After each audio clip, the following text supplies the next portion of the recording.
special. That's it. That's pretty much it.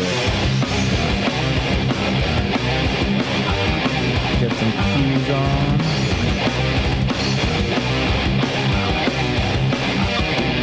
What is up, everybody? We are back. MuseMe TV. Heck yeah. Episode 151.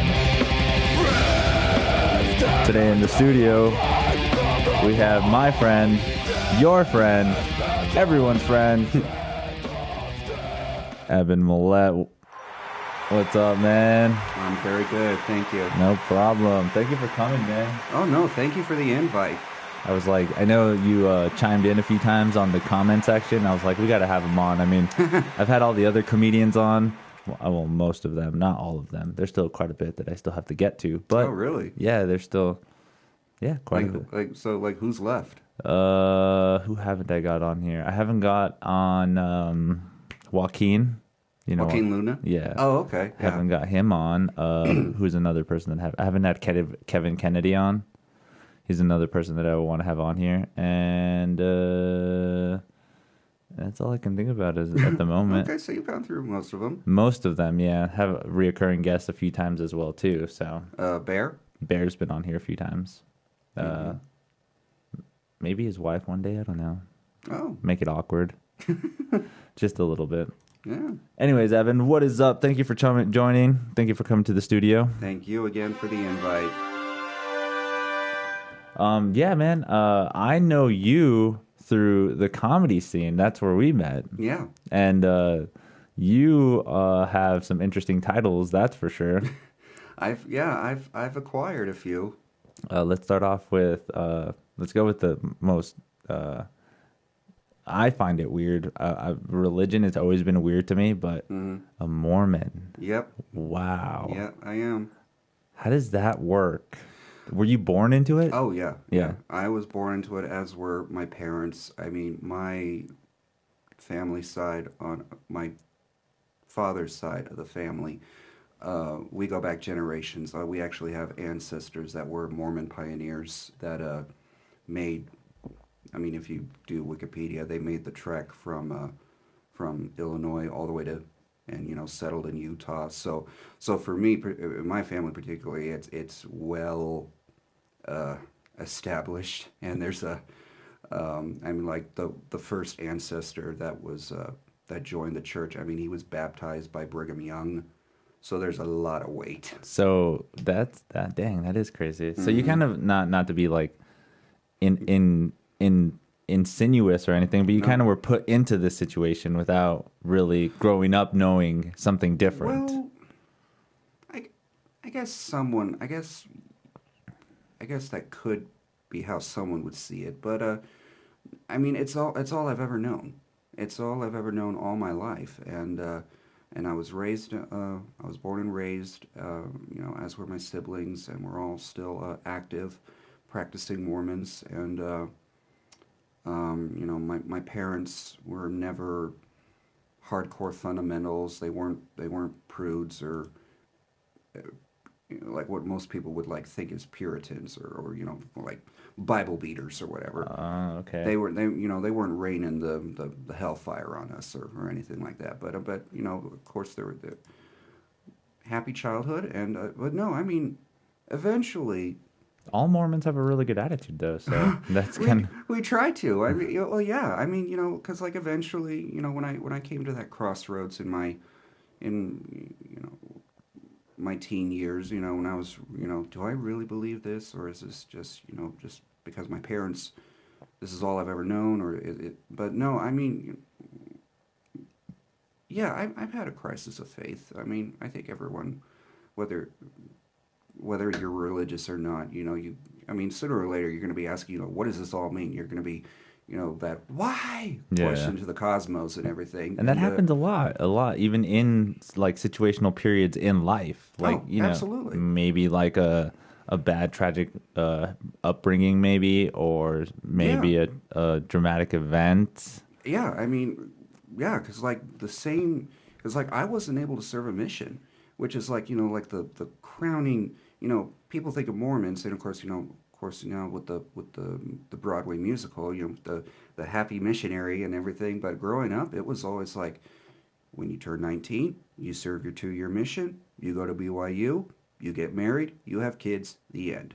That was always kind of like the de facto expectation of all of us. And so, of course, when I hit 19, I was like, all right, let's do this. Ready to go. Yeah, I'm ready to serve my mission. And also at that point, I was desperate to get out of the house because, I never left home.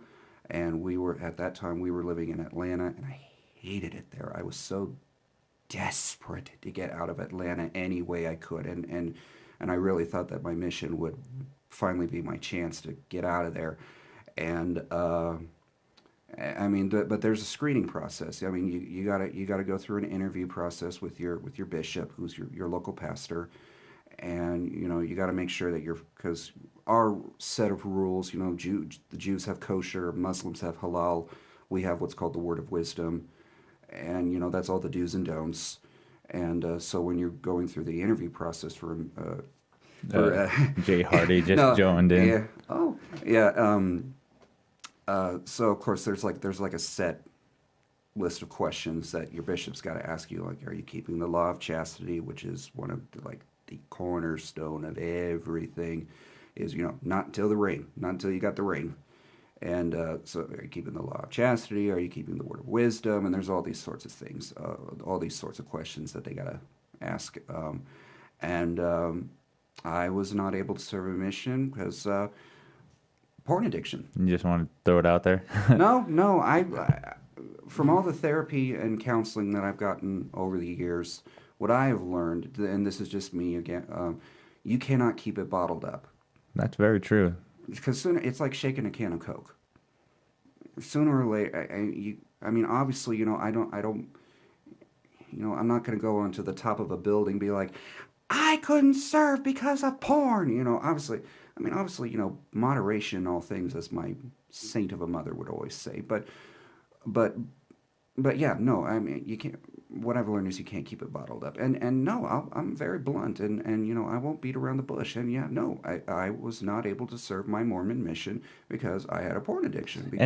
But that's not a bad thing though, because there's hundreds of people that are into porn. There's so many people that watch it on a daily basis. There's people that masturbate at least 10 to 15 times a day. Oh, and in particular, particularly, I'm 35 now, and particularly during those horrible years, when you hit 12, all through your teen years, they were, looking back, they were particularly harsh on teen boys. And when it came to jerking off, they were really laying on, like, each time you rub one out, the trapdoor to hell is going to open. There really was that they really were harsh. But I think now they're finally like, no, we need to. I mean, yeah, it's not preferred, but when are you not gonna? I mean, it's natural. Is that still something that's practiced today, that you can't really just you can't really jack off and know porn and stuff like that? Or are they kind of getting more lenient?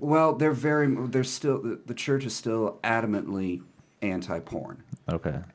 That they will be too. They're still very much anti-porn, but when it comes to, like, jerking off, I think they're starting to ease up a little bit on, like, because I mean, all my bishops would be like, you need to try and go 2 weeks without jerking off, and just try and white knuckle it or whatever, and sweat it out or whatever, and it's like, you don't remember when you were 14, do you? Or like the fact that see, that's the thing though, is like, I feel that some of the Mormons kind of just lied their way to a certain situation. Like maybe they said that they didn't do it, even though it happened. Well, of course, sure. Some have, but I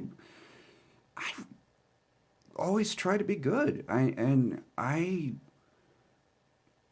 I've never, like, the whole concept of, like, lying to my parents, like, oh, I'm going over to a friend's house, but, like, no, I'm really gonna, like, get a pack of smokes or whatever. That would never have crossed my mind. I mean, because I don't know. I'm not trying to diss on anyone who's ever had a difficult relationship with their parents or had a difficult upbringing or whatever. But I truly had a happy childhood despite everything else, and my parents are everything that a mother and father should be, and I love and honor and respect them to this day. Supportive, And always there. absolutely. I mean, I struggled. I was in public school up until seventh grade, and then with my Asperger's syndrome, I could not keep up with the pace, and I just had a meltdown. And my mother, God bless that woman, she homeschooled me from then on. Um, and I'm number four of five kids, and my mother has been a homemaker from day one. It's So you're not the oldest? No, I'm not. Oh, No, Jesus. my oldest sister is now 41, and I've got three older sisters, then me, then my brother. My brother's the baby, and it was always just my dad who worked and provided for us while my mom was at home caring for us. And I mean, and so I no I so I don't I would never so like during those teenage years. I mean, of course there were like of course, like every teenager was like, mom, leave me alone. Yeah, right. I mean, every teenager goes through that. But I mean, and I certainly did, where like my mom was annoying the hell out of me, and I wanted to get out and leave and drive away or whatever. But for me, the whole concept of like purposefully dissing your parents or purposefully lying to them, for me, that's just so alien. And I know I may sound like a perfect I'm so clean I squeak or whatever, but but that's just my mind, my mentality, because I love and honor my parents so much, and I would never want to do anything to purposefully shit on them, or and how they brought me up and everything, because I There's no wouldn't. reason to. Yeah, exactly, and I would not be where I am now if it weren't for my parents and the support, and also my siblings. I would very yeah, and so I use that a lot too. Like, I mean, obviously, this is going to be a big difference. I mean, I do have kind of a bad childhood upbringing. My mom was very young when she had me. mm-hmm, So that's already something that's kind of very different. Like, I'm mm-hmm. pretty sure when your mom had you, she was very already had like an established kind of like household. Oh, Everything was already good. well, yeah, yeah, yeah. I mean, my mom was 19 and my dad was 21 when they married, Okay. and a year into their marriage, they already had a kid, They had the first kid. um, and I was born in. Sorry, excuse me. I was born in '85. My brother, the baby, was born in '87. So, I mean, yeah, by the time I was born, my mom was already in her late 20s. Already knew the situation of what was happening and stuff. Yeah, she was already a mother, and with three daughters, and my father had just barely graduated from college, and we were so broke. I mean, I think we were practically living with my grandparents, my dad's parents there, and but yeah, no, I'm. And Yeah, and again, just as I'm sharing my life story, and how grateful I am for my upbringing and everything. And again, I'm not trying to diss or shit on anyone who had a horrible childhood or who has no contact with their parents or anything. Of course, I mean no disrespect in any way. And I think that's just a growing process in itself too, because I've never really had resentment, or I didn't like not Hmm. like my parents. Yeah, But I mean, there are those times where I was like, oh, I wish I was in a different family, or I wish my parents would have done something different in a yeah, sense. But yeah. now that I've gotten older and now that I understand the situation, I can't really hate on them for anything that they've done. They did what they could. They worked with what they knew. Exactly. And especially coming from different backgrounds, I'm pretty sure the Mormon side, always going through generation and generation, kind of helped shape what you came out to Well, be. and and the church is, and is the family is central and essential, and the spouse, your eternal spouse, your eternal family, it is that It's everything. it is, and without that, then it's like you're lost, or well, not lost, but like then you really like, what's your purpose or something? And now that the family is essential and central, and I love my family to this day. I mean, my siblings, we love each other's company. I mean, you always hear those horror stories of like, oh God, we're getting Thanksgiving, so there's going to be a fight, or no, It's we always we love each other's company, and but yeah, so okay. So how much of well, obviously you guys have a very big, warm, loving family.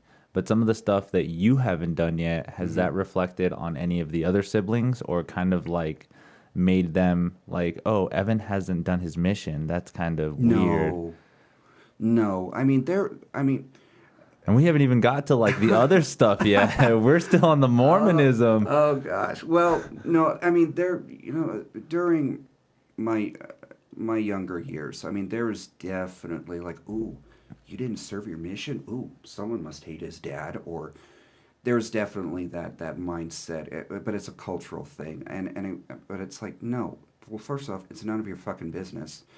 And I mean, like, my brother had to come home early from his mission. He was able to. He got his call. He got his letter from, because you go through the interview process, and then you wait for the leaders from Salt Lake to send you a letter. You've been called to serve in wherever, Brazil, Japan. I knew a guy who served in Mongolia, for crying out loud. Whoa. And my poor brother gets called to Pocatello, Idaho, which is already heavily Mormon. And it's like, why did he get called here? So, but then, yeah, my brother, he was only there for 6 months, but then he had to come home early because he needed to get on medication for depression and all those things. And I'm sure there were people within, our local congregation. We call them wards, and I'm sure there were some people in our wards that was like, oh, Nathan had to come home early. Ooh, something's wrong with him or whatever. And I mean, it's a cultural thing, but again, we're trying to break that. But backpedaling to, about my siblings right now, no. I mean, we know almost everything about everyone. Like, we if something's wrong with a sister or a brother, we're going down the family phone tree. So There's a family meeting. we know if there's something wrong. And so my family, my sisters, my brother, and my parents all knew what I was dealing with, what I was struggling with, and everything. And so when my bishop said no, you can't serve, obviously it was devastating for me, and and but no, they were all supportive. It's like, this sucks, but of course, we don't know everything. God, as cliches, God works in mysterious ways, but we don't know.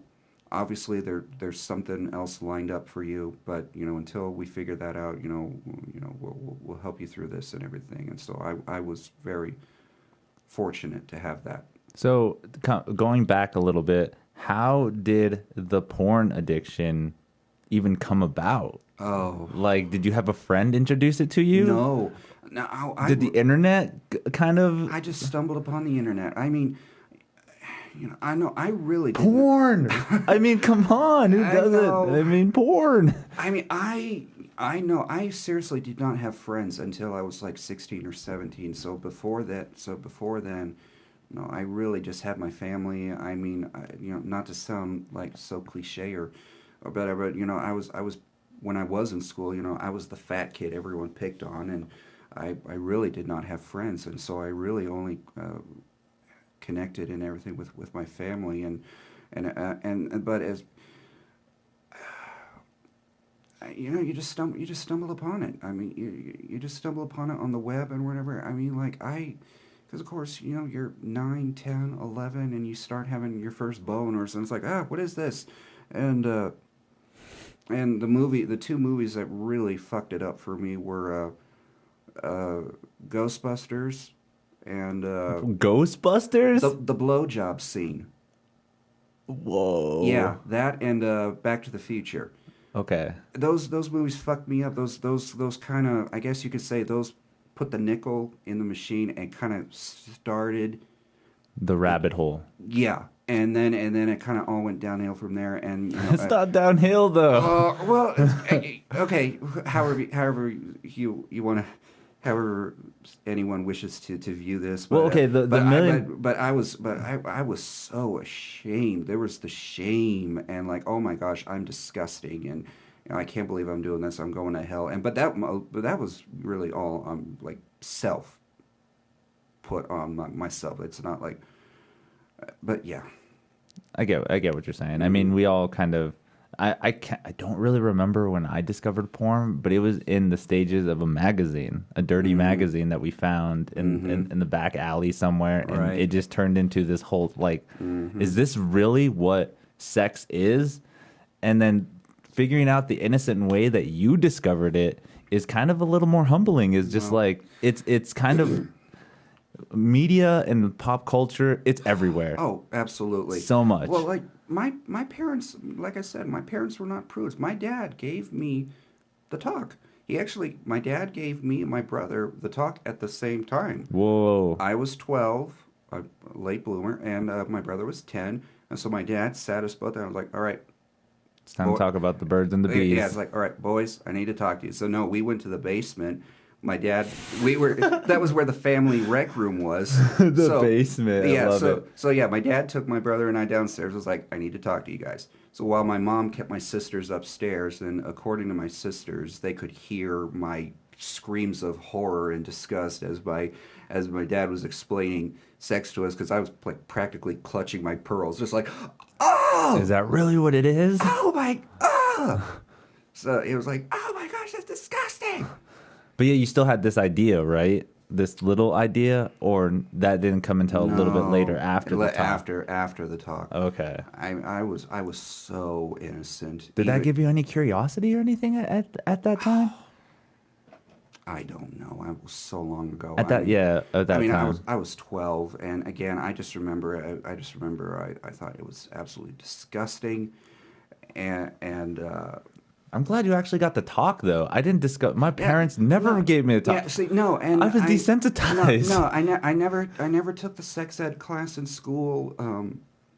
No, my parents did everything that they were supposed to do as parents. We got the talk. We were disciplined when we were being shits, and all of those things.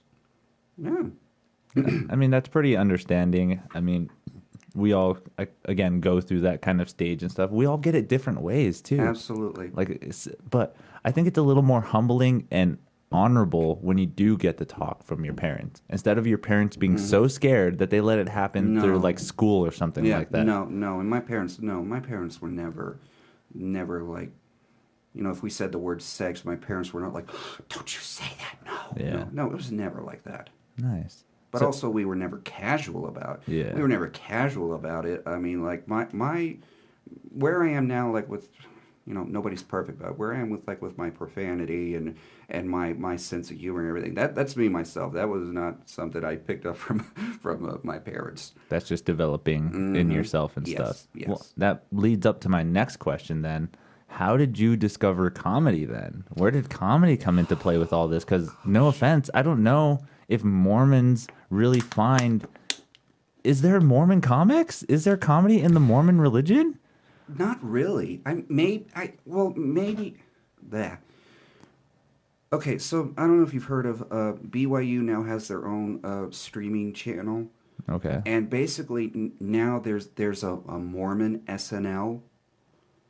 Okay. But How recent? It only started like maybe 5-10 years ago. Okay. But basically it's a Mormon SNL, and it's done by BYU students, and of course it's completely clean. But that's only still fairly new, because of course, because most comedy, just how casual they are about sex and vulgarity and premarital sex and everything. For most Mormon, especially old school Mormons and Utah Mormons, I mean, within Mormonism, you have Utah Mormons and you have non-Utah Mormons. Utah Mormons are the ones that are born and raised in Utah, never leave, and they're really the sheltered ones, and they're really kind of the prudish ones. You would never see one of them at an open mic. Definitely not my old school ones. I mean, a lot of I know a lot of Mormons, that are like in my age group. I know I know quite a few who've left the church and have like gone complete 180 in their lifestyles and everything, and they are now. I mean, like, what? Because like once you leave the church, it's like no holds barred. I mean, what do I got to lose at this point? So, so yeah, no, the whole comedy scene is still very, I think, still kind of in its infancy, you can say, and there's now the like I said, the Mormon SNL that's on the BYU TV. I can't. I knew the name of the show, right? I want to say Video C. I could be wrong. How did you discover comedy then? Well, admittedly, a lot of it was I just talking and joking around, and all my friends were like, "Oh my gosh, you're so funny! You should try comedy." A lot of it was that. Okay. Because I lived in Provo, Utah for 5 years, going to school, and I lived in an apartment with BYU students. I didn't go to BYU, but all my roommates were BYU students, and they all came and went. Studio C. Yeah. Studio C, that's it. Thank you. I knew the name, but I was having a brain fart. Yes, thank you. That's the one. Anyway, so just my 5 years living in the same college apartment and having roommates come and go. So like by the time, I mean, and I was the only one that wasn't. I was still pretty much in the closet. I wasn't out yet, and we haven't even got to that yet. Oh, buckle up. So the whole time I was living in Provo, I was still in the closet, and here I was in this apartment with these young 20-something students that little hunks. Yeah, they were, and and of course they were getting married. I mean, they were getting married, so quickly. I mean, because again, it's that culture. It's the culture. Like once you start dating, how soon are you guys getting married? No. And then once you get married, it's like, how soon are you gonna have kids? And it's like, oh gosh. But I was the only one in the apartment that wasn't dating, even though they tried to hook me up many times, and I was just like, no, guys, I'm not interested right now. Thank you, but no. And did they kind of have like an idea of what was going on with you? Maybe, but they never. Maybe they did, but they never just. Hey, Evan, I found out that you might be homosexual. No, because this was BYU housing, BYU approved housing, and BYU has what's called the honor code, and it's think of it as Mormon Sharia law. Oh, geez. It's that hardcore. Where like if you get caught like you're just premarital fucking or whatever, you'll get kicked out. You'll get expelled. You'll be shamed. Yeah, a lot of that because you can't, because of course all housing is men's housing or female housing, and you cannot, like, if you're having some your girlfriend over, she can't even use the bathroom at your apartment because it's leading to the bedroom, and because it's a college apartment. Guys are always changing. They're always like running around in their underwear, and so you can't have that chance of like her going to the bathroom and seeing someone in their boxers. We like getting aroused. So we joke because like that line where the living room is and the hallway leading to the bedrooms, we call that the chastity line. It's like, don't cross the chastity line. Like I said, it's like Sharia law there at BYU. They're that hardcore with like the hey, leave room for the Holy Ghost. Oh, geez. Mm-hmm. So then going into more of what you've been going through, mm-hmm. you were in the closet for a while, and mm-hmm. if you guys haven't found out yet, he is a homosexual. Yes, I am. And being that though, how did that still play a part in your religion? Like, isn't that kind of like, okay, so you end up finding out more about yourself, mm-hmm. and that's not really the Mormon way. What the? A lot of tears, a lot of praying. Well, because for the longest time, when when I was finally realizing, no, I'm only attracted to men and everything, and when I was trying so hard to pray the gay away, that was so, like, even though, like like with the whole thing, like when I the movies, and like when I discovered porn and everything, I was trying every fiber of my being to pray the gay away and to be good and to be everything that my parents and family expected me, to serve the mission, and then marry a woman and have a family. I was trying desperately to stay that course, and to not sway, and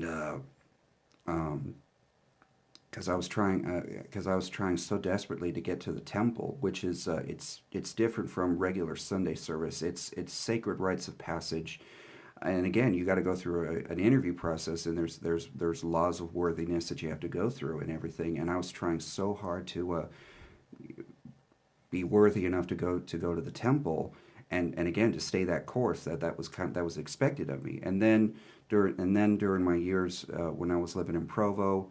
Uh, uh, my bishop, who I had there at that time, God bless him, he was a miracle worker, because I shared everything with him, because you confess everything, and he referred me to this one therapist, and long story short, this therapist finally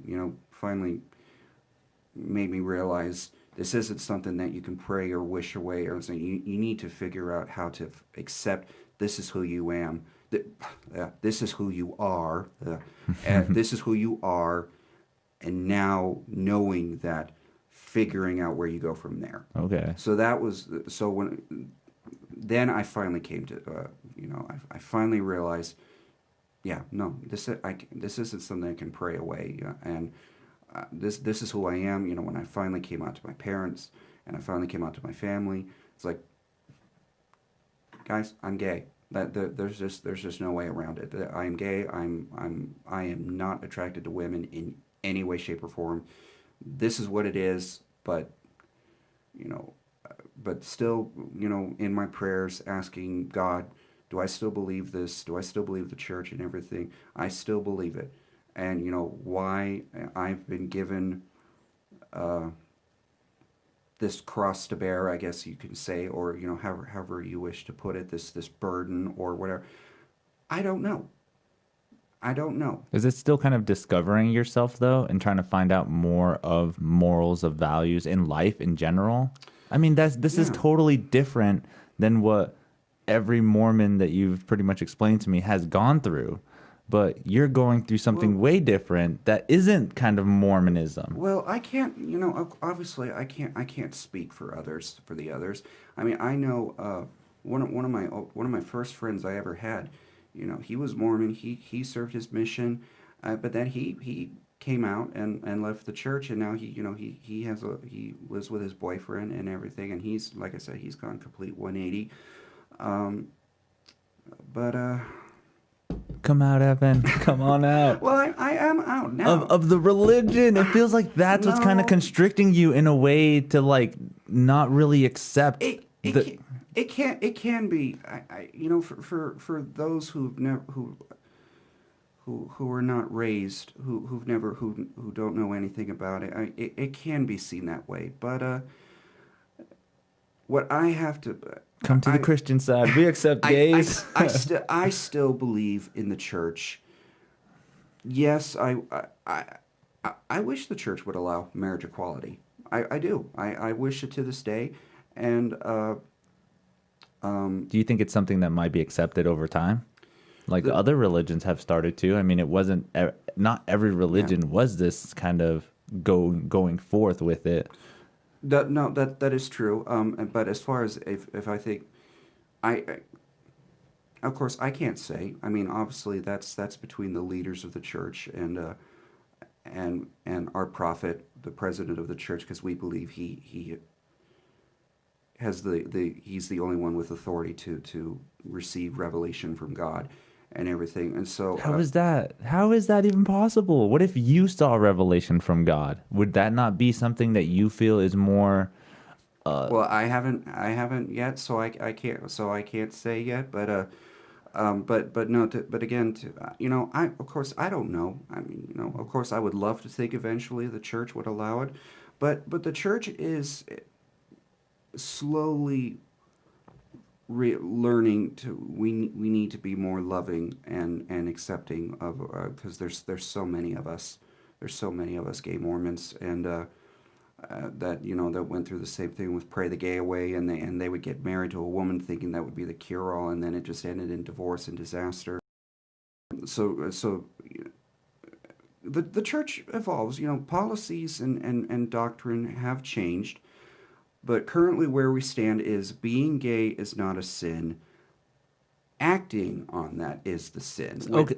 I know. Yes, I know. especially with the temptations and stuff that you've wanted before, Yes. right? Absolutely. Would So, that okay? Here's another question then. Mm-hmm. Do you think if these revelations that might break you away, like say you did end up kissing a man, they're lovely, and maybe you did end up actually getting some sort of way, do you feel like that is something that would help kind of open your eyes to a different kind of viewpoint? Because I feel like you have this tunnel vision going on right now, and every time you want to get away from the tunnel, you kind of get freaked out or scared because you don't know the path that leads that way. well, I am terrified of the consequences. I am to this day. I mean, the fear of God is in me, and there's no I have the fear of God, and I fully admit I'm terrified of the consequences, and like even if I just try once or whatever, but what I but what I've had to realize, what I've come to realize for myself is despite the desires that I have, despite my wanting to get nasty with someone and shatter the headboard or whatever. Yeah.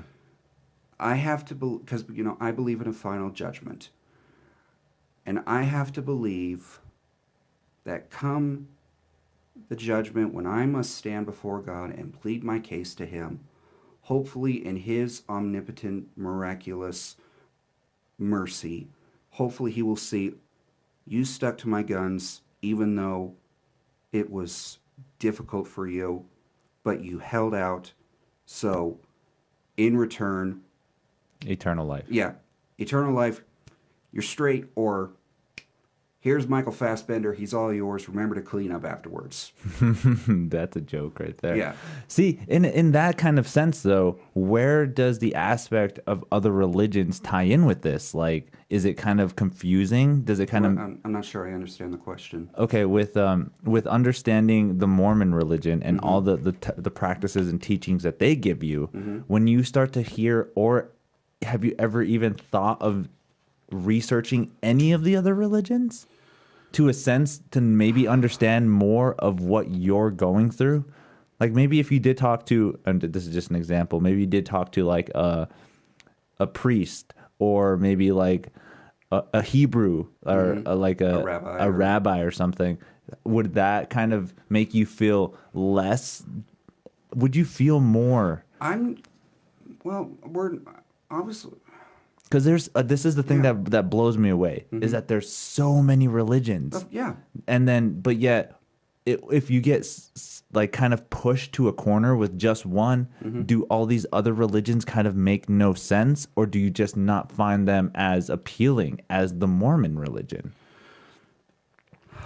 What is God at that point? That's what blows me away. I'm still very I don't know either. Well, I want to try and answer this without dissing or diss them all. No. That's what we're here for. Well, because I think priests need to stop touching little kids. Well, of course, absolutely. There's a bunch of because that is not in God's doctrine.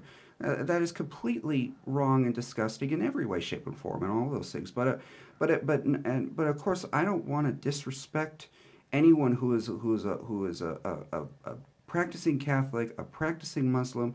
I don't want to I don't want to be Trump and purposefully shit on them. However, it's hard because there's a lot more in the Mormon theology than what you generally hear from the missionaries and from there's a lot more to it than that, and part of it is with the rites of passage in the temple, which part of the covenants is they're too sacred. I cannot explain what they are because they are that sacred. And the covenant I have to make is I cannot describe them outside the temple because they are that sacred. And people may think, oh, that's a cult. What are you, like the Masons or whatever? But no. But there's a lot more to Mormonism than what is generally shared and explained. But we believe in the. I mean, I don't want to get into like full conversion mode here, but just to explain who we are, we believe that the church is the same church as it was during Christ's time, but it's been restored. Okay. That Joseph Smith restored it. So like between that gap when Christ was resurrected and between when Joseph Smith started the church, we believe that the fullness of the gospel was removed from the earth, but then it was restored, Rediscovered. Yeah. And so there's a lot more to it and like there's not just a heaven and a hell. There's 3 levels, and obviously we all want to aim for the highest level, which is God and Christ will be on a restored, perfect earth, and we will live with him. And people are like, oh wait, you get to become gods yourselves and make your own planets or whatever. We will be everyone will be resurrected. Everyone will be resurrected. Even Hitler, even Pol Pot, everyone will be resurrected. And then you will end up, according to your final judgment, in one of the 3 levels. But everyone will be restored, perfect, where it said, not one hair will be lost from your head. And the highest level, what we call the celestial, that's of course what we all want to aim for, because Christ and God the Father will live and reign on a perfect, restored, perfect earth, and we will live with him, with our spouses, our families, our siblings, for eternity, and we will. Yes, I guess you could say, yeah, we will be like God ourselves, and we will be able to have our own children and create our own worlds, but we will still worship, God the Father, and we will still be subservient to him and to Christ. But we will, because because we believe that Christ went through the same process, and whoever he worships, of course, we don't know. I mean, there's a whole lot of things about the cosmos and everything that we don't know about. Yeah, quite a bit. But no, God the Father went through the same process, with living a mortal earth, facing sins and temptation and everything. But then he passed the final judgment, and he is where he is now. So like a continual thing. I know for a lot of people, that's kind of like, what? I'm blown away. It's crazy because there's so many different aspects of the world that I've kind of researched and stuff, and hearing this is just like, whoa. Well, what about reincarnation then? What's up with the other religions that show that there might be multiple dimensions of where our astral planes kind of go to and stuff? Like, there's so many different ideas. Well, the dead are in they're here. They're in I guess you could say a different dimension, but they're in the spirit world. So yeah, I mean, I guess you could say that, but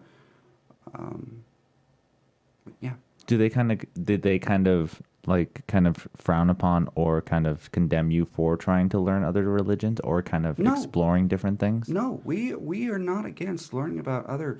We want people, a lot of people have this idea that we're like this exclusive VIP club. We don't, if you're not a born and raised, we don't want you. No, we want to be open and accepting, and love your fellow man. Do unto others. We want to. I mean, we have the church here actually has an excellent relationship with the archbishop here, with the archdiocese here, with Catholic Charities, like last year with the refugee crisis. We were helping helping once they got cleared by ICE, trying to giving them transportation, humanitarian aid. We're all about humanitarian aid. We've had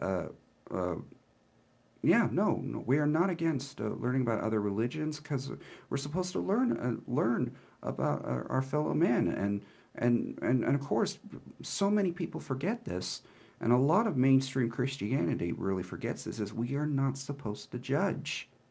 That is God's department. We are not supposed to judge. Like, of course, I don't understand Catholicism.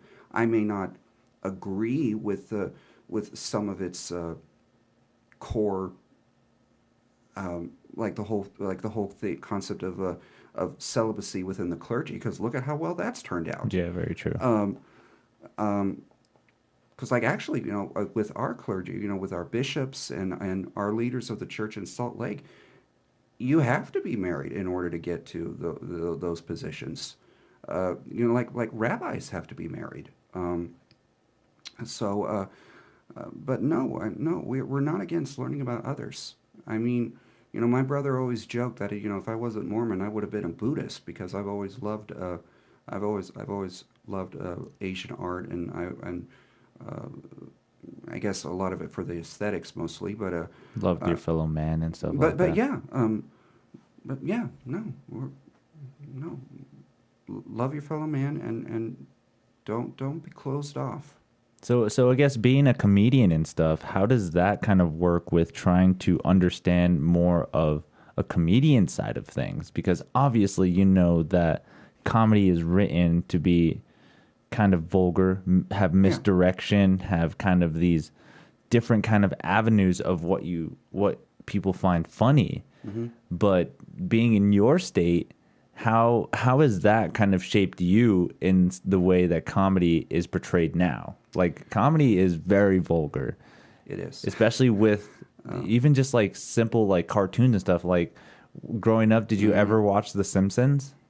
No, we were not allowed to. See, why? A lot of I didn't watch The Simpsons until I was in my teens. But before, we didn't have cable TV until I was 12. Okay. So before that, we just had the stack of Disney VHSs that we watched 8,500 times. But no, my parents were like, no, the Simpsons are dirty or vulgar. But you watch The Simpsons now compared to Family Guy or Big Mouth, and the Simpsons are practically TVG. Yeah, very true. It's funny. It's funny. It's interesting, and it's mind-boggling how comedy has evolved, and like what's considered.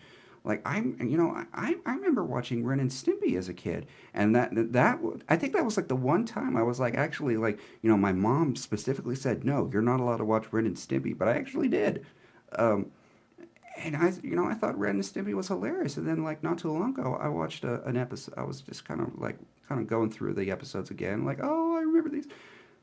There's a horse in a rubber gimp suit in one of the episodes. And, of course, at the time, I'm laughing. I'm like, what? Oh, I don't, okay, yeah. I don't fully understand it, but it's funny. But and this horse has a walrus.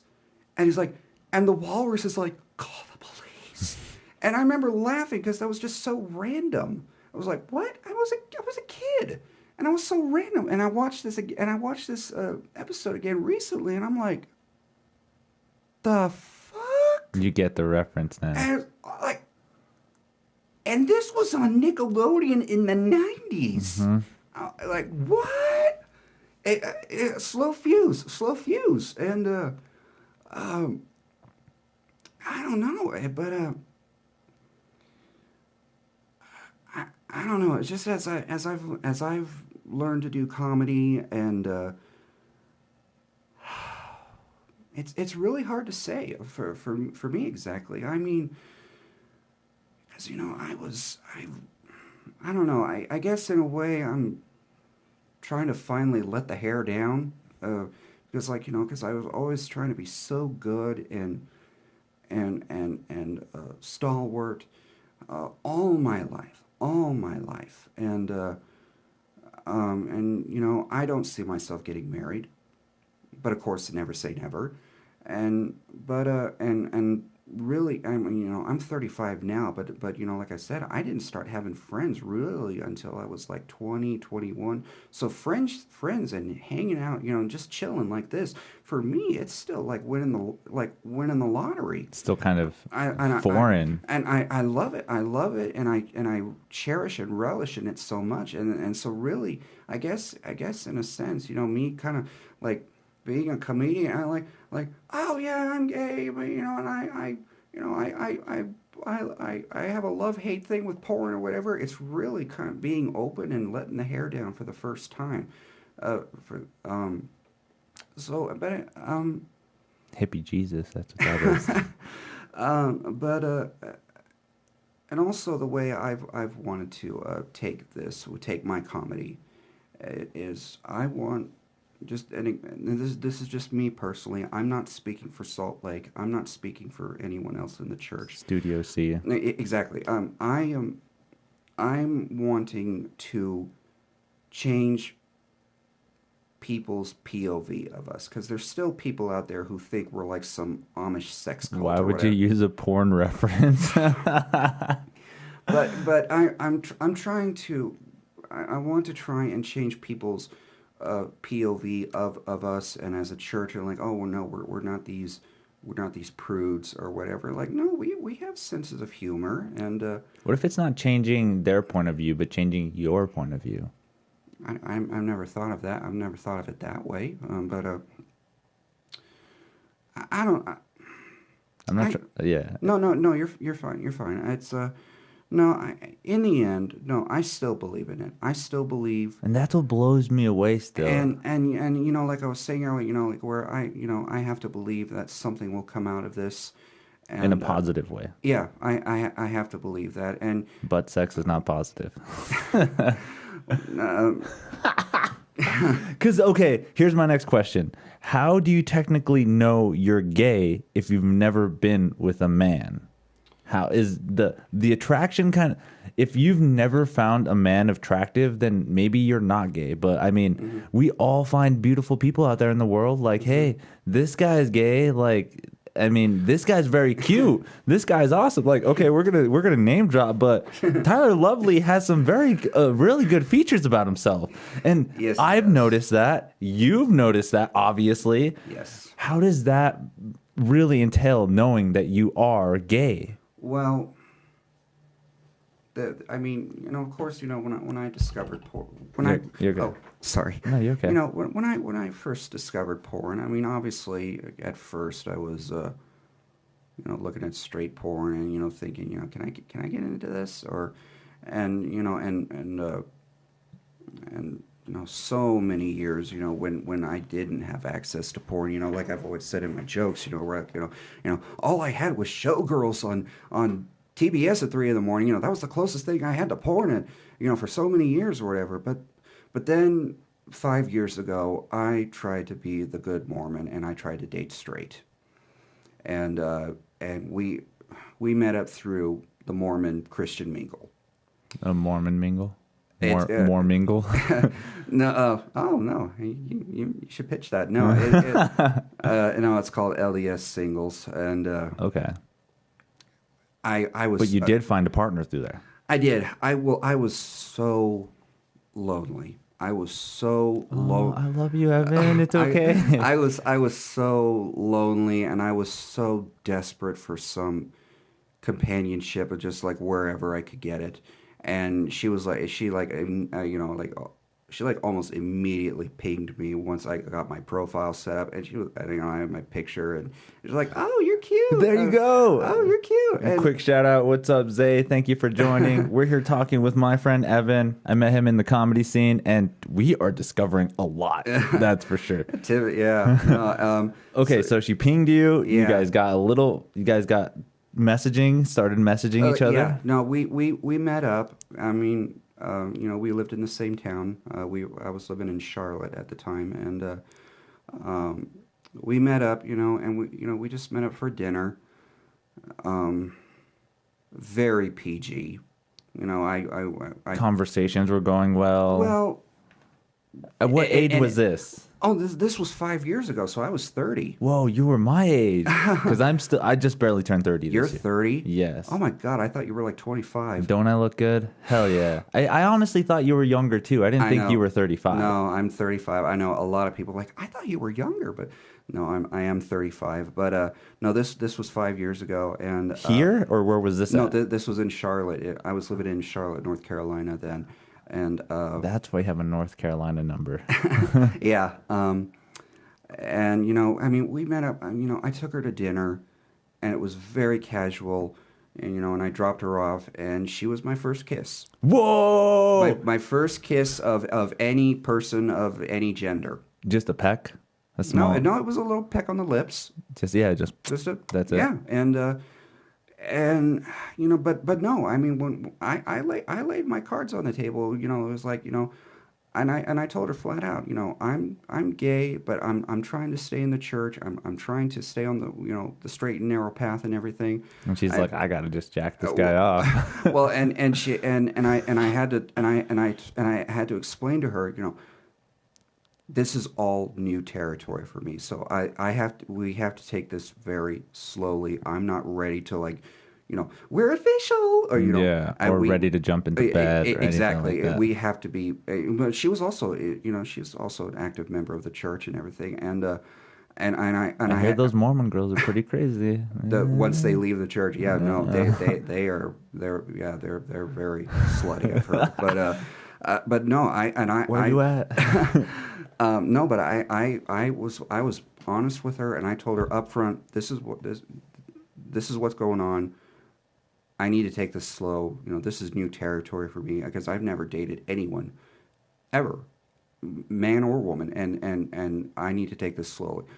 And she was very understanding, right? She was. Well, also, I mean, so we dated for a month, and I introduced her to the parents. Whoa, that was in a month. In a month. So did you think that it was going to help? I don't know, but I was just so lonely, and I thought maybe I could make something out of this. But we dated for a month, but she was. I realized I discovered she was even more desperate than I was. Whoa! And she was constantly Facebooking me, and she kind of needy. Yeah, she was very, very needy, and of course, I was needy too. But she took it to levels I never thought possible. But you were needy in different senses. Mm-hmm. Like you were trying to still discover yourself in a way. She kind of felt like she needed to get in there. Well, she was desperate to get married, because she was like, I'm in my 30s, I'm drying up, I've got 2 eggs left, I need to get married, or something needs to happen. Yeah, she was in that playing field, and she was Facebooking me. She started Facebooking me wedding ideas. Whoa! And I had to remind her more than once. I'm still trying to find this out. I'm still trying to figure this out. I'm not. Please. Calm down. Yeah. And so then I introduced her to the parents, but then I finally realized no. This isn't it. No, this is not it. But it dragged on for a month, because I didn't know how to end it. I didn't know how to break it off without hurting her, without being a dick, and everything. Like, bitch, leave me alone. No, no. I mean, there was no. I mean, I did not know how to end it. Yeah, it's difficult territory. And then this was, Then I went to visit my brother, who was living in New Orleans at the time. And it was my 30th birthday.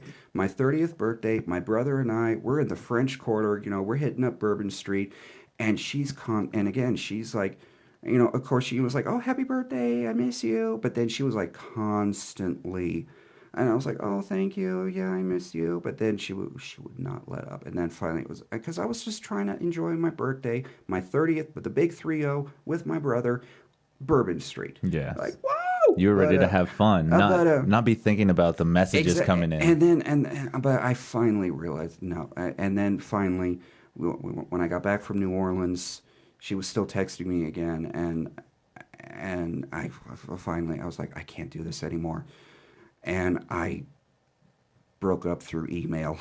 Email. Email. So like you waited for her. I I emailed her and I was just like, I'm so sorry, but this isn't gonna work. And I tried I was as civil and like I'm this pretty sure I you read it like 50 times. You're like, oh no. exactly like I don't want to hurt you.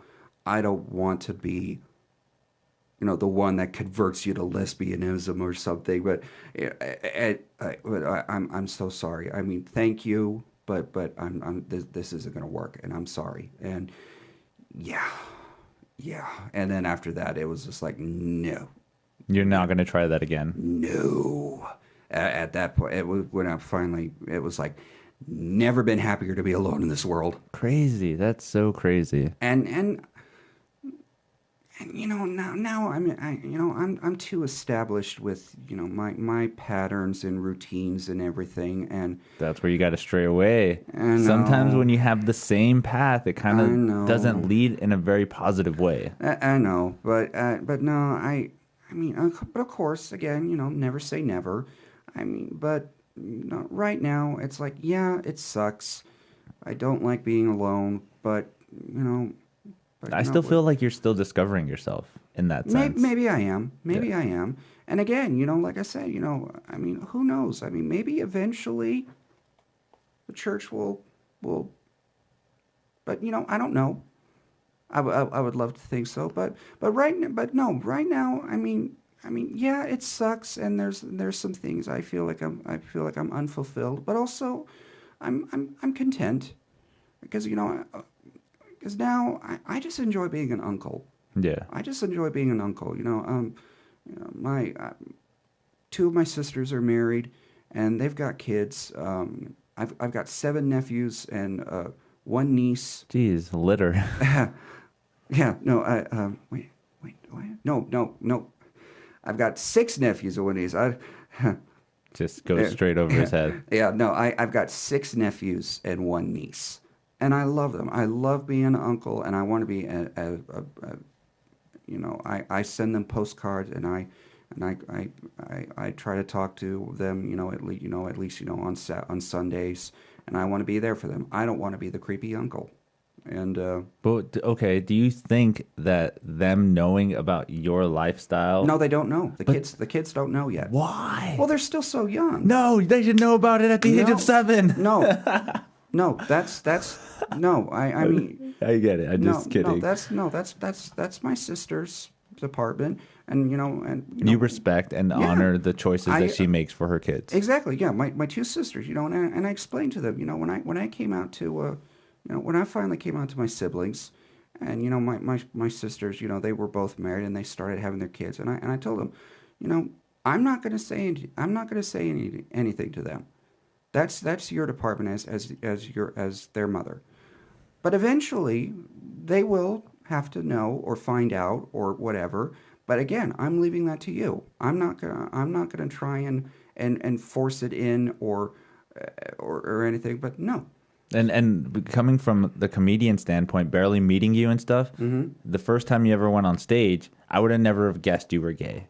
Mormon, maybe you're a little uptight and stuff like that. Yeah, But probably. the gay thing never came out across until you said something. Well, I mean, of course, people don't like to stereotype, and there's a lot of things about me where I'm like really gay about. But you from seeing me perform and everything, I'm not gay. I mean, your opening joke is gay. It is. But no, I don't watch RuPaul. I don't watch RuPaul. I don't like dancing. Okay. I don't like dancing. I don't go clubbing. He's a different kind of gay. I am. I don't listen to Lady Gaga. The good old classic rock once in a while. I do like classic. I mean, you got some good shit. I mean, like growing up, my dad always had on the Beatles and classic rock from the '60s and '70s. So yeah, I love that. That I love that shit. nice. Some Hendrix and some ELO and a couple of all of them. Yeah. Crazy. Going just that you mentioned Hendrix and stuff. You've probably never have tried any drugs at all, right? None whatsoever. At all. None whatsoever. Not even a cigarette, anything Nope. like that? Nope. Alcohol? Nope. Wow. Nope. Wow. I thought I was being sober for my sober October, man. That is crazy. Do you think that is just something that you're just never interested in? You're just like, probably not for me. I think it was 50-50. I think half of it was that. Half of it was that, and the other half was there's one aunt in my family who was she was the black sheep of the family. She left the church in her teens, and she just went all out. Drugs. I mean, she was into meth, and Whoa. she was a meth head, and she got arrested a couple of times. So she was kind of the bad example of the family. Like, you don't want to end up like her. But she's clean and sober. I mean, she's a high school math teacher now for fuck's sake, and and I'm gonna go visit her for Thanksgiving. And but eventually, I asked her, oh, Aaron, did you ever watch Breaking Bad? And she was like, fuck no, I lived it. There's no point. Yeah, and but so growing up, she was kind of like the bad example. Like, you don't want to end up like your aunt. And so there was that. There was half of it was that, and the other half of it was I was just never interested. So I got a question here from Ogler of Massive Boobs. Are Mormons Christians? Yes, we are. Because officially we are the Church of Jesus Christ of Latter-day Saints. Okay. That's the official name of the church. Yes, it's a mouthful, and it's just easier to call us Mormons because of the Book of Mormon. No, we believe in the Bible. The Book of Mormon is in addition to. In addition to the Bible. Yeah, no, it doesn't supersede the Bible. It doesn't make the Bible null and void or whatever. It's just in addition to. Okay. That's kind of like if any other religions kind of bring something else to the table, right? Yeah, because we believe in revelation. We believe that there's more yet to be revealed. Because like the plates that Joseph Smith translated the Book of Mormon from, there's a huge section of the plates that were still sealed off that he was not allowed to translate, and that has yet to be revealed to us. We don't know when. That's according to God's will, but there's still, we believe there's still a whole shitload of stuff yet to be revealed, in addition to what we have now. I already know. Yeah. Yeah. That's crazy. Yeah. Officially we are La Iglesia de Jesucristo de los Santos de los Últimos Días. He said that was a mouthful. Yeah. That's the only Spanish I know, by the way. I only know Spanglish. Oh, jeez. But yeah. So yes, you guys are Christians. yes, we are. In a sense. No, we are. We are. But there are some Christian religions that wouldn't consider you guys Christians. No, a lot. No, yeah, no. A lot of Christians don't think we are. Baptists really have always hated us. That's the kind of the ongoing joke. You're like, you live in the South, like, oh, watch out for the Baptists. They really hate Mormons. They think we're the first in line to hell. But I can't change. Their views or what they think of us or whatever. Like, oh, you only worship Joseph Smith or whatever. No, we believe in Jesus Christ because his name is in the name of the church. It is his church. So yes, we are Christians. Okay. So with that being said, then how do you feel? We'll kind of stray away from a couple of these topics, but how do you feel about the way that technology has kind of influenced people to learn more about the world, or to kind of like maybe bash on the Mormon religion? Like, again, I can just look up like stuff on the internet, and there's tons about the Mormon religion, but there's tons of bad reviews about the Mormon religion as well. The vast majority of bad reviews about us, like the truth about Mormonism, all those videos you see on YouTube or whatever, the vast majority of those are made by those who have been excommunicated for whatever their reasons, and whatever their reasons that they have shit on us, that they that's the that's where that vast majority of anti propaganda comes from. Okay. But again, This is kind of how you take it, right? yeah, it's I can't change their minds. I think you just need to pop a few mushrooms to find out more about this world. That's Eister has more than once. Robert Eister Shout has out. more than once. So you've got to try shrooms. There's a whole lot more out there. But no, I'm. Would you not want to discover that kind of sense of what more out there? Because thinking. Well, I don't claim to know everything, because again, that's God's department. I don't want to. I just me personally. I don't want to know more than God. I'm just a worthless speck of dust. But what if you I like that sense that we are all going to the sense of God. We're all trying to get to that level. Yeah, we eventually. But again, there's a transformation that will come with when we reach that level of knowledge that God has right now. If I tried to learn everything right now that God knows, or everything, it would be like opening, like in Raiders, when they open the ark, and like it just too much. It just overwhelming or whatever. No, I'm not. I know for certain I am not ready. I am not ready to learn to know everything about the cosmos, the purpose of everything, and I'm not ready. Eventually, through the apocalypse, the second coming, and the final judgment, then I'll be like, all right, let's do this. But right now, no, not ready. No, I'm not. I'm just a filthy piece of shit that's just trying to live life and trying to follow God's law, and trying to just do what I can, and just try and be an influence, to be a positive influence, on my nephews and my niece, and just try to have a positive, with friends and with family. I'm just trying to live my life. I'm not ready to have the level of knowledge that God has. So what about certain scientific discoveries that get brought up? We're not against science. No, I'm not saying you are against science, but what if these certain discoveries and stuff start bringing more forth the idea that maybe religion and God isn't what it is? Because right now I can't. Right now I don't know. But of course, if something like that does eventually pop up or play out or whatever, I'll know then. With different ideas of maybe with the ideas of the way that the Egyptians were around at that time, that Egyptians built the pyramids, but yet now studies have shown that there's actually older evidence that the pyramids might be older than what they are. That's possible, yeah. But does that kind of make you just a little bit curious, a little bit wondrous? Is what if it's not what I've always imagined my whole life? Maybe.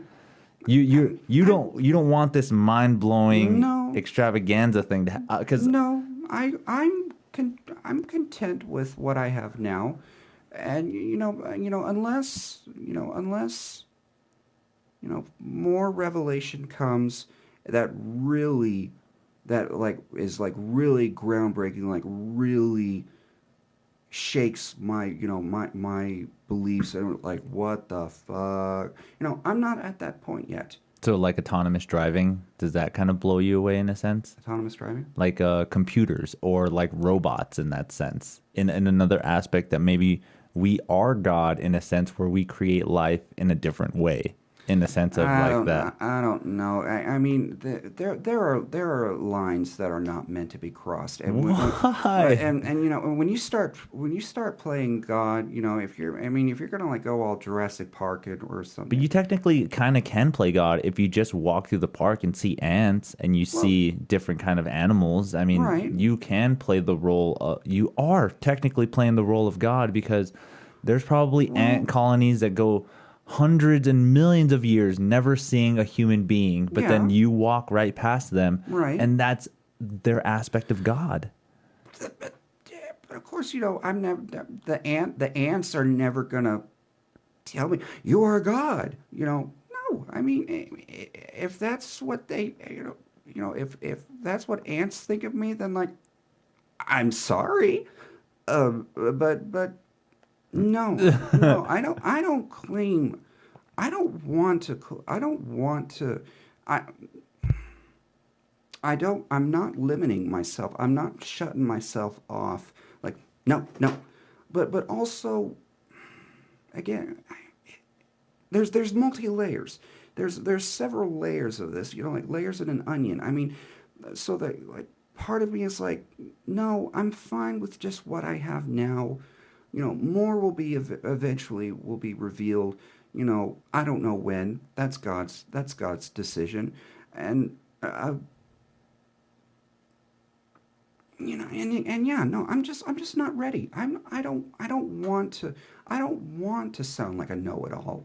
I don't want to sound like these Ivy League, you know, they go, oh, Pluto's no longer a planet. Where I don't want to sound like these people that like who have solved everything. And because like, you know, people are like, you know, like it was like that one episode of Futurama where the professor like finally discovers, I finally figured out the root, the purpose of for everything. And it's like at this point, like really, it's like okay, you finally worked it up to the whole the root of everything, the purpose of meaning of everything. You finally made it. But it's like so now you have this knowledge. It's like where do you go from there? It's like okay, I've got this. So now what do I do? I mean, it's like okay, there's nothing left to discover or explore You or understand more though. Isn't that what we well, all kind of strive for? well, we eventually we will. I mean, in the long run, you know, again, you know, you know, with the second coming and with the you know where we end up in you know final judgment wise, we will know then. We'll all know then. And eventually, we all will. Even those that you know, like Hitler and all those assholes, you know, that get the third level that they end up getting judged to. We all will eventually. And just right now, as so fucking cliche as it sounds, you know, life's a journey, but it really is. It really is. And you know if people want to discover the soul root of everything, personally, I think you never will because again, that's God's department. I mean, we're just worthless specks of dust. You know, I personally, I want to say no, you never will. But again, you know, live your life. You know, I'm not going to judge you or whatever. You know, you figure it out however you want to or whatever. But and it gives you Don't you love well, Mormons? and if it gives you closure or whatever, then more to you. You know, I hope it works. I honestly, honest to God, hope it works and it gives you purpose Sense and of meaning. exactly. Yeah. I honestly hope it does. But for me, no, I will wait, you know, until you know the end of times or Or whatever. until the church decides that it's okay. Exactly, you know, unless you know the prophet, you know, sends out the bat signal or whatever and says no, this is really what it is or whatever or you know, unless You're okay. unless that happens or you know, I'm just going with the flow. Because one of the things that blows me away still to this day is how advanced we've gotten with our technology wise. Yes. Like literally our whole lives are now on pretty much a cell phone. It is. You can kind of even find anything you want to find on a cell phone. Absolutely. But it's only going to advance more to the sense where, I mean, this is sounding a little more like Revelation sense, but what if there is the ability to feel other human emotions through technology? Like, this is crazy, but have you ever heard of Neuralinks? Maybe it's not really ringing a bell right now. It's something that is kind of being worked on by Elon Musk, where he's actually being able to put a computer chip in your brain. Oh, the Google chip. It's kind of like a Google chip, but it's called Neuralinks at this point, where mostly it's like 1,000 hair-like follicles that will hit different points in your brain, different nerve endings, and you'll able to kind of like understand and feel different things. This right now is in testing for it's still in its infancy. For like paraplegics and stuff like that to better understand, like, oh, maybe we can get them to move again, maybe we can get them to walk, and maybe we can get them. That would be a miraculous. We're not against the advancement of science, especially medical science. We're not against those things. We're not against technology. We believe that science. A lot of people think it's either science or religion, but no, we believe they actually interlock and work together. So no, I mean, if that eventually happens, where they like a Neuralink chip or whatever is able to make a quadriplegic walk, then that would be wonderful. That would be absolutely miraculous and wonderful. And what if they had the computer chip to make you straight?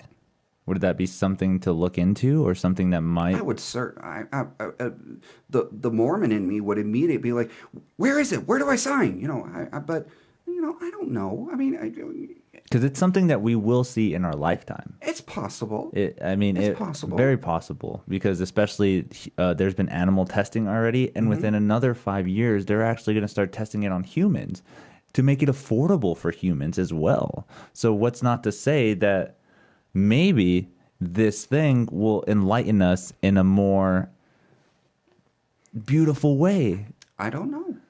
I love that. You don't know. I don't know. We all don't know. No, nobody knows. I mean, of course, the advancements in medical science, I believe there is divine inspiration in it. Where would we be now if we didn't have the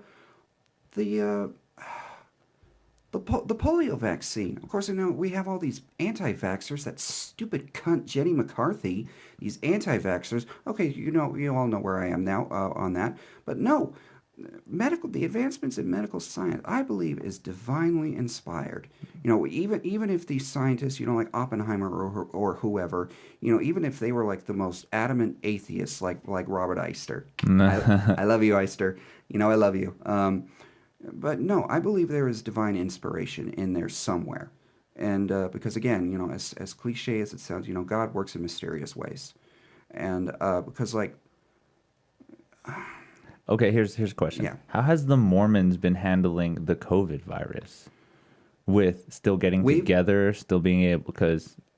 No, we're following... The guidelines. We're following the guidelines according to where we live. I mean, like when the whole shutdown happened back in March, our Sunday worship was canceled, and the temples are still closed. The temples are still closed. We don't know when they'll reopen. We're waiting for when the restrictions lift. Hopefully, if we ever get the vaccine, and then we're waiting. So you're a proponent of the vaccine. Something that might... Oh, yeah. No, we're like I just said, I'm not anti-vaccine. No, we want the vaccine. Anything that will advance medical science, we're not against that. And so no, we're following the guidelines. Officially, Salt Lake is saying we're following the guidelines. You guys do the same, but of course, there's probably some Mormons out there that are probably anti-maskers. Like, you can't tell me what to do. But again, I can't speak for them. But no, officially, from the word from Salt, no, we're following the guidelines. Everything's still going according, because there are some religions that are not really following the guidelines, where they're just like, I still want to go to church. I still want to be part of a greater meaning than what is being told. We certainly do not want our First Amendment rights infringed on. Exactly. And we want to go back to church. I mean, my Sunday uh, service that I go to every Sunday, I still go every Sunday. We only just now started. We only just reopened last month. Um, but we're slowly working back in. But again, we're still trying to follow the guidelines. Like I can't stand our governor here, and but if she said, no, her earlier executive orders where even churches were closed, we were following them then, even though we didn't like it. We didn't like it, but but no, we're not gonna, unless you're like clearly, advocating for the repeal of religious rights. Yeah, then we're gonna make some noise. But right now, You're following and doing yeah, what is being no, told. no, because part of our, yeah, because we have what's called the 13 Articles of Faith, which is kind of like our, I guess you could say, our catechism, and one of them is, we follow the laws of the nations, and so yeah, no, I mean, we may not agree. I mean, we may not agree with the laws or whatever, but we're not gonna, we're not gonna be like Antifa or whatever. We're not gonna, you know, Yeah, taking the law into your own hands. exactly, Yeah. exactly. Yeah, no, we're following the COVID restrictions right now. We're according to whatever state you're in or whatever country you're in, we're following them. We don't like it. Nobody does. But yeah, So, with that being said, you're probably not a Trump supporter then, right? no, I don't like Trump. But I do you don't. like Biden? No, I don't. But yet we're put in this position to pick from one or the other. Well, I voted for the Libertarian. I used to. I mean, it is true. The church, culturally, we are very Republican. But officially, from Salt Lake, the church adamantly tries to be nonpartisan. The church does not campaign uh, for any candidate, very rarely for certain ballot measures, unless it's like going to like affect the church. You're like, so like Utah, they were going to vote on medical marijuana because they got the signatures and they got it on the ballot. So finally, the church had to because up until then, of course, like no marijuana in any way, shape, or form. But then this was finally got on the Utah ballot, and of course, I mean, it was going to pass. And it did. I mean, it passed the vote and everything. But the church finally had to say, okay, medical is fine, recreational, no. So, but again, revelation, policies change and everything. But no, culturally, we are very conservative. Very conservative. Very conservative. And, I used to be the psycho Fox News Republican. I used to watch Sean Hannity to my shame. Yes, I used to watch Sean Hannity, and I proudly voted for Romney back in 2012, and I still would vote for him if I could. But myself, and I am 50-50. You're pretty purple. Very much so, I am. Whereas my brother is. Hold on, Doc. Oh, No, you're cool. Go ahead. Hi, puppy. I'm purple, whereas my brother is very, like, I mean, he's got an artillery. I'm pro Second Amendment, but I'm not against, background checks. I don't have a gun because I'm on antidepressants. I'm on horse dosages of antidepressants, so there's no way I can have a gun myself. But I'm pro Second Amendment. But I'm not against certain gun control. Whereas my brother, he used to be a card-carrying member of the NRA, and he's America. Yeah, he really is. He very much is. And but again, each individual is different. But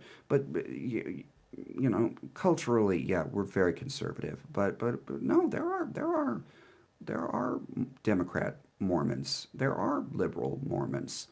Like Harry Reid, he was Mormon. Me personally, he says he's Mormon, but I'm like, I don't know. Some of the stuff that you advocated for, like, I don't know. You're like almost going against Salt Lake. But that's just my opinion. I cannot stand the man. And he's a member of supposedly he's Mormon. He's a member of the church, but I absolutely cannot stand Harry Reid.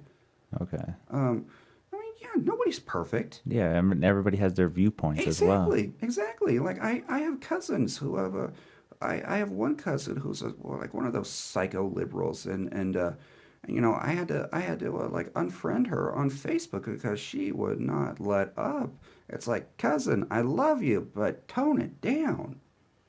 I try to be open and all those things, but again, you know, each person is different, That's very true. and nobody's perfect.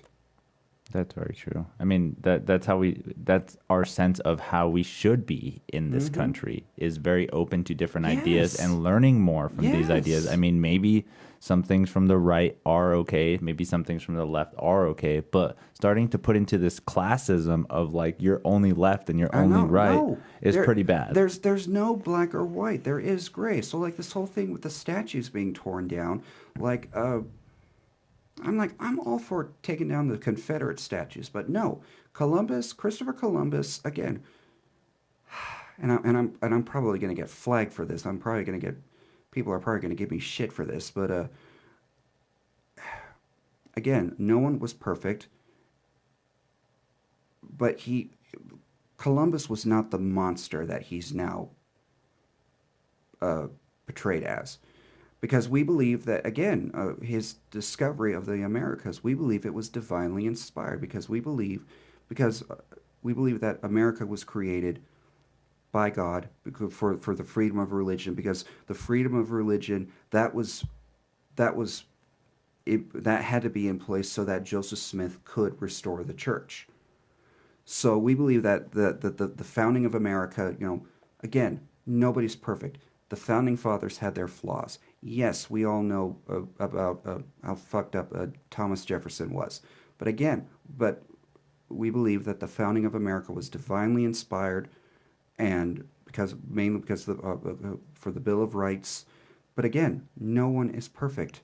And so, whatever you may think of Christopher Columbus, and yes, of course, he did horrible things. Atrocities. Of course, he did. But his discovery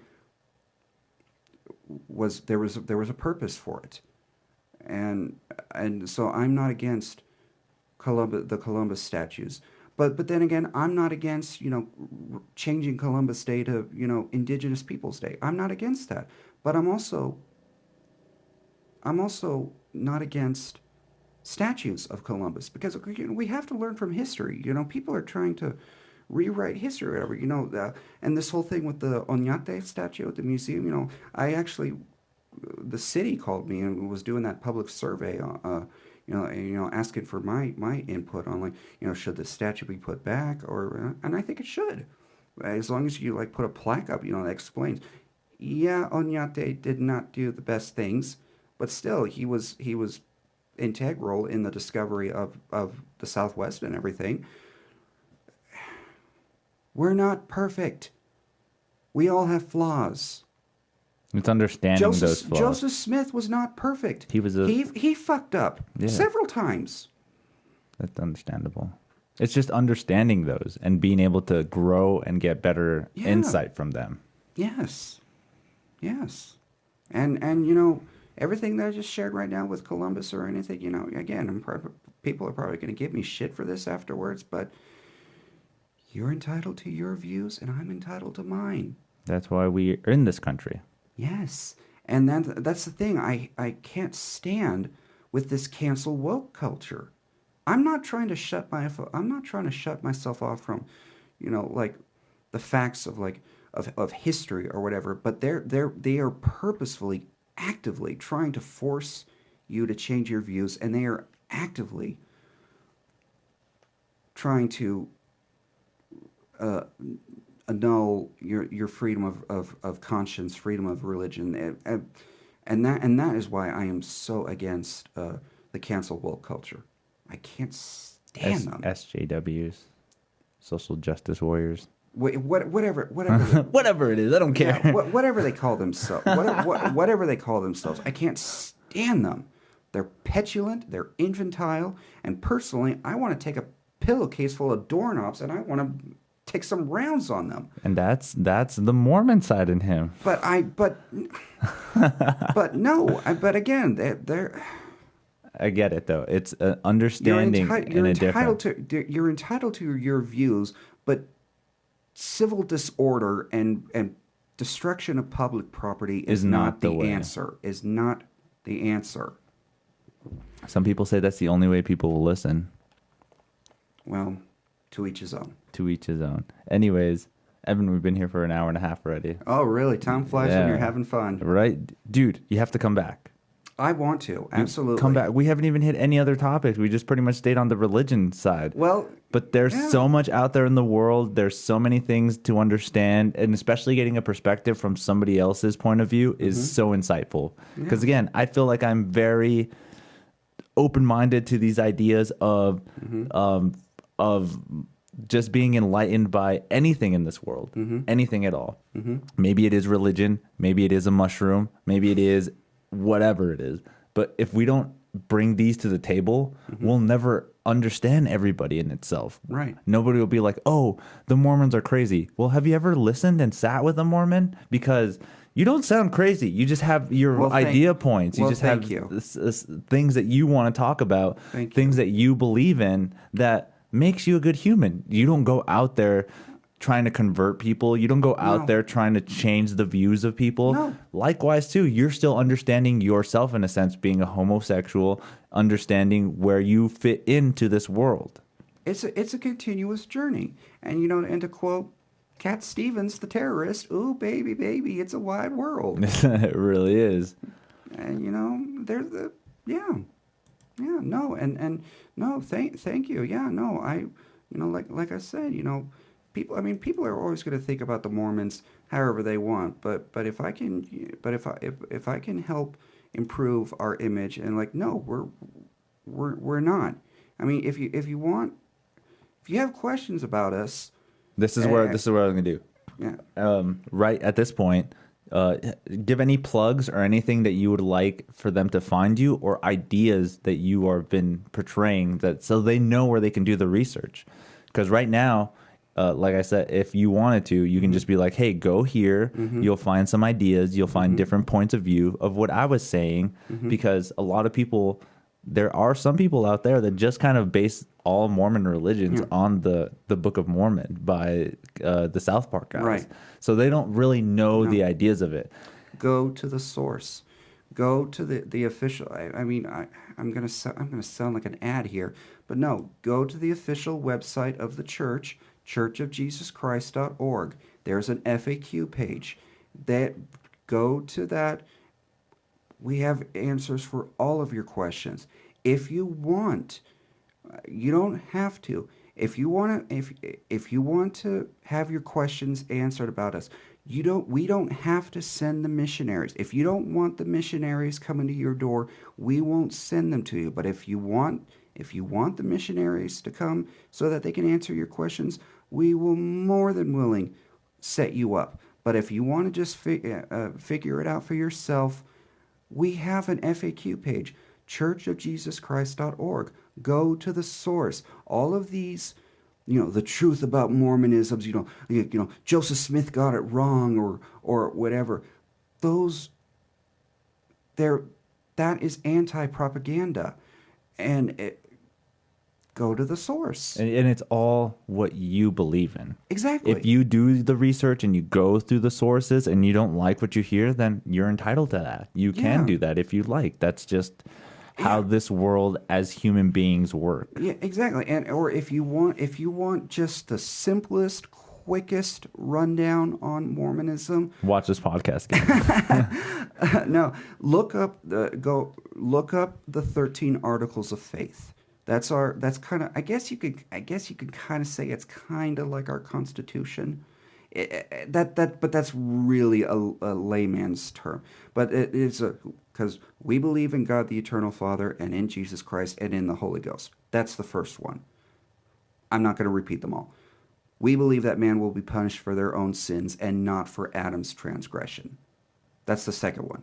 But I'll stop there. Like I said, I'm not gonna recite them all.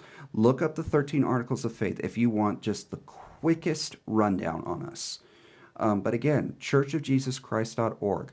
If you want to read the Book of Mormon, we have the scriptures online. If you go on the website, we have the Bible online. We have the Book of Mormon online. We and our additional scriptures that we have, what's called the Doctrine and Covenants. Everything is on there on the website. All of your questions will be answered. The Mormons and sex. Our policies of sex, our policies of porn, of jacking off, our policies of marriage, of abortion, of all of the social issues. The ones that always come up in conversations. Those are there. Those are there. And remember, guys, it's all about the research that you do. Because if you don't find an open-mindedness to everything, then the stuff that you are closed-minded to, you'll never understand. And if you're not interested in any way, they're cool with that. We are totally fine. We will not send the missionaries out on you. We're not going to go Tanya Harding on you and break your kneecaps. No, if you're not interested and you don't want to know, and if you're not interested and don't want to know anything about us, and no, you got your 12 wives or whatever. If that's what you want to think about us, so be it. But if you want to know, what are you guys really about or whatever? Go check it out, guys. Yes, exactly. With that being said, where's there a plug or somewhere where they can find you? Where can they find your comedy? Where can they find stuff that you do? Well, I've posted some of my comedy. I just now started a YouTube page. They're open. There's no subscription or anything. I'm not gonna be subscribe to my page. I'm not gonna go into that. Just give them the name though. I think if you just go, it may be under Loyal Millett. Loyal is my first name. Loyal Millett. If you look that up on YouTube, some of my comedy is there, and also if you look me up on Facebook, I can't remember. It may be under Loyal Millett, or it may be under the username Mormon Buddhist. Cool. So if you Google Mormon Buddhist on Facebook, or on YouTube, or you should be able to find me there. But if not, yeah, that's all I've got right now. I don't plan on expanding to TikTok or any of those others. Not yet, anyways, unless the Mormon religion says so. No, I'm not anti TikTok. I'm just not interested. All right, guys, I am actually going to do the opposite. I'm going to promote everything. Evan, thank you for coming. Oh, absolutely. Thank you again. Thank you so much for having me. We'll have you on again, man. Oh, absolutely. There's so much to talk about this world. I look forward to it. Just chatting, sitting and talking. I mean, that's what we kind of miss. We don't do that as much anymore because of of technology. And I'm just sitting in my apartment all day. If I'm not in my apartment, I'm getting my $1 large Coke and McD's. This gives me something to do. There you go, guys. So thank you guys for joining. You guys are awesome. Make sure to go ahead and just check out MuseMe TV everywhere you can go. Just Google it. I swear you'll find it. Subscribe to the channel. Go to the Twitch page. Go to the Twitter. Everywhere. Just go find MuseMe TV. This will be up within 2 days on the Spotify links and the iTunes, Apple iTunes, all that good stuff. You guys have some fun. Thank you guys for joining. You guys are awesome. We learned some new stuff today, guys. Good night. Stay safe and vote.